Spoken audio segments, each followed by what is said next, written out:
Hey there, it's Jessica here, and today I want to talk about habits. So, does the thought of building habits just sound incredibly boring and lifeless to you? Are you thinking, stop talking about habits? I want a life of adventure, excitement, spontaneity. Well, just stick with me here because I'm going to show you how habits can actually lead to adventure and excitement. First, we're going to start off with an analogy. So, for those of you who are familiar with attachment theory in children, habits are a lot like that attachment theory. So, how the theory goes is that children who have a good bond with their parents feel secure, and then from that good relationship, that security, they can feel free to leave the nest for a bit and explore, knowing that if things don't turn out well, they can come back to that security of the parent.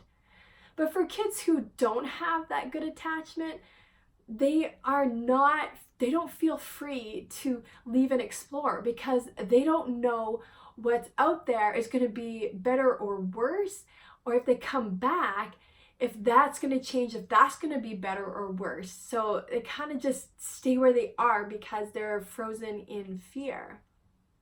So what we want to do is we want to have habits that build security. So they're the nice foundation. So we can relax having our habits in place, and from there kind of go off and explore occasionally, have that spontaneity. So spontaneity by definition is breaking off from your habits on occasion.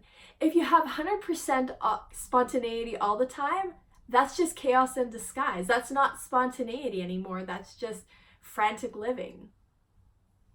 As an example for eating habits, here's something from my own life.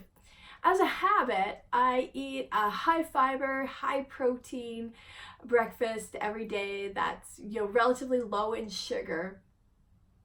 And that's my habit. A few years ago, we were visiting friends in Germany, and they have a tradition in their family that when it's someone's birthday, they have cheesecake for breakfast. And it happened to be my birthday while we were visiting.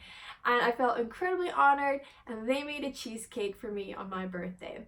Well, a cheesecake, it didn't fit the definition of a high protein, high fiber, low sugar breakfast, did it? No. But because I have my habits in place, I felt free to be spontaneous and eat something a little different, knowing that the next day I could go back to my regular habits, go back to those in place.